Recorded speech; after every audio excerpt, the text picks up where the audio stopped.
Good afternoon, dear children. Welcome to physics class. Today we will discuss about electric motor. Electric motor के लिए हम क्या करेंगे? सबसे पहले हम क्या करेंगे, दो मैग्नेट्स ले लेंगे, एक का ये नॉर्थ पोल, दूसरे का साउथ पोल। और ये देखिए हमारा हमने यहाँ पे बैटरी कनेक्ट किया, यहाँ पे प्लग की कनेक्ट किया है। ये वायर जाएगा यहाँ, फिर जब हम एक्स के पास आते हैं तो ये एक्स क्या है, this x is our brush है ये। यहाँ से फिर हमने एक रेक्टेंगुलर कॉइल लिया है, एक कॉइल है ये हमारा कंडक्टिंग कॉइल है। इस कॉइल को लेंगे और इसको हमने रेक्टेंगुलर शेप में ले लिया है। क्योंकि रेक्टेंगुलर शेप में इसलिए लिया क्योंकि दो साइड हमारे मैग्नेट्स लगे हुए हैं, तो इसका दो पोर्शन आपका मैग्नेट की तरफ होना चाहिए। और ये रेक्टेंगुलर कॉइल है तो हमें डायरेक्शन ऑफ करंट बताने में या मैग्नेटिक फील्ड बताने में दिक्कत ना हो, इसलिए हमने क्या किया, इस कॉइल की नेमिंग कर दी ABCD। अब इधर जब हम आए इस कॉइल से अगेन जब इधर आए तो ये देखिए आपको Y दिख रहा है, X और Y हमारे ब्रशेस हैं। और इसी ब्रश से देखिए हमारा एक एंड में कॉइल कनेक्टेड है, एक एंड पे ये देखिए आपका ये जो थोड़ा सा कर्व दिख रहा है बच्चों, ये क्या है, स्प्लिट रिंग। तो X से क्या क्या कनेक्टेड है, रेक्टेंगुलर कॉइल का एक एंड, बैटरी से जो हमारा कनेक्शन गया है उसका एक एंड, और स्प्लिट रिंग ये हमारा किससे कनेक्टेड है, X से। Y से क्या क्या कनेक्टेड है, रेक्टेंगुलर कॉइल का दूसरा एंड, बैटरी से जो नेगेटिव टर्मिनल गया है वो, और ये स्प्लिट रिंग का Q वाला पोर्शन हमारा कनेक्टेड है। स्प्लिट रिंग के अंदर हमने क्या सेट कर दिया, एक एक्सेल सेट किया। अब हम देखेंगे कि ये वर्क कैसे करता है इलेक्ट्रिक मोटर। जैसे ही हमने बैटरी में कनेक्शन ऑन कर दिया तो चार्ज हमारा फ्लो करना शुरू कर देगा, मीन्स करंट हमारा फ्लो करेगा। करंट कहाँ से कहाँ फ्लो होता है बच्चों, पॉजिटिव टू निगेटिव जाता है। इलेक्ट्रॉन कहाँ से फ्लो करता है, निगेटिव टू पॉजिटिव जाता है। अब हमारा क्या हुआ, यहाँ से करंट फ्लो होना शुरू हो गया।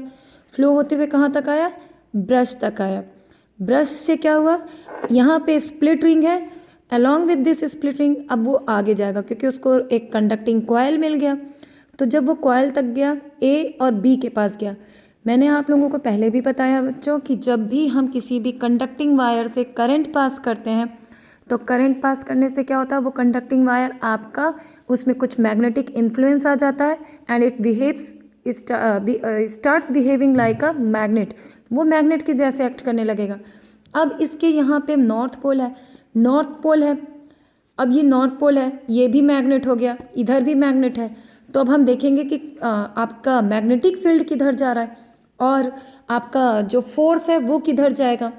तो सबसे पहले हम क्या करेंगे, फ्लेमिंग्स का लेफ्ट हैंड रूल लगाएंगे। फ्लेमिंग्स लेफ्ट हैंड रूल में क्या कहते हैं कि हमारा अगर हमने लेफ्ट हैंड को ऐसे स्ट्रेच किया है तो हमारा थंब बताता है मोशन या फोर्स को, this first four finger will indicate the magnetic field, और ये जो सेकेंड फोर फिंगर है it will indicate us the direction of current. अब हमने क्या किया, ये देखिए हमारा A to B जा रहा है तो हमने ऐसे रखा और ये हुआ हमारा magnetic field. So what is the direction of magnetic field, जब हमारा करंट का डायरेक्शन AB है तो मैग्नेटिक फील्ड किधर हुआ, BC की तरफ, और हमारा फोर्स किधर लग रहा, डाउन साइड लगा तो ये कॉइल और एक्सेल नीचे की ओर घूम जाएगा।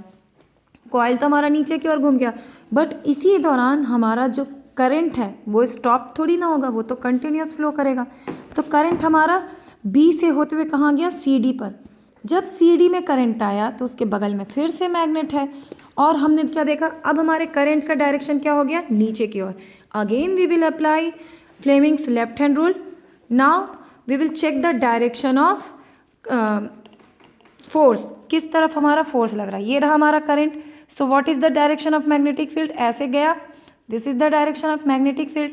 और ये करंट है तो फोर्स किधर लगा, मेरा थंब देखिए अप साइड में है तो हमारा फोर्स ऊपर लगा। उससे क्या होगा, हमारा ये आपका जो एक्सेल है AB में जब करंट है तो नीचे की ओर घूम जाएगा, जब CD में आएगा तो वो ऊपर की ओर घूम जाएगा। और हमारा करंट कंटिन्यूसली फ्लो कर रहा है तो ये कंटिन्यूसली एंटी क्लॉकवाइज डायरेक्शन में घूमता रहेगा। एंटी क्लॉकवाइज डायरेक्शन कैसे, AB में नीचे, CD में गया तो ऊपर, तो down to up, this is a continuous process. और इसी तरीके से हमारा इलेक्ट्रिक मोटर वर्क करता है। अब इसमें क्वेश्चन आ जाता है कि what are the uses of brushes. Brush का क्या यूज़ है, ये जो हमने एक्स और वाई लगाया, क्या होता है कि जब हम बहुत सारी चीज़ें एक ही पॉइंट पे कनेक्ट करते हैं तो वहाँ पे आपका कंटिन्यूसली रब होने की वजह से वो आपका पर्टिकुलर जो पार्ट है वो डैमेज होता है। तो ब्रशेस आपके डैमेज होने से बचाता है स्प्लिटरिंग को एंड द कॉयल को। ब्रश का ये काम है। आर्मेचर पूछा गया था कि क्या होता है। आर्मेचर क्या होता है, एक सॉफ्ट आयरन कोर होता है जिसमें क्या कहते हैं, हम कॉयल को लपेट देते हैं।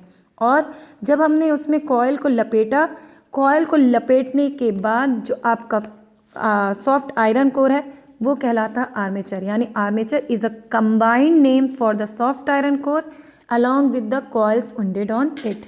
It is the definition for the armature. Sometimes armature comes, and if the question comes in the exam, what is the use of armature, you will write it enhances the power of motor. ये हमने बात की बच्चों normal electric motor की। Commercial electric motor में क्या क्या चीज़ें यूज़ होंगी, इलेक्ट्रोमैग्नेट यूज़ करेंगे हम परमानेंट मैग्नेट की जगह, क्योंकि परमानेंट मैग्नेट का जो इफेक्ट है उससे भी ज़्यादा स्ट्रॉन्ग इलेक्ट्रोमैग्नेट है और उसका इन्फ्लुएंस अच्छा है।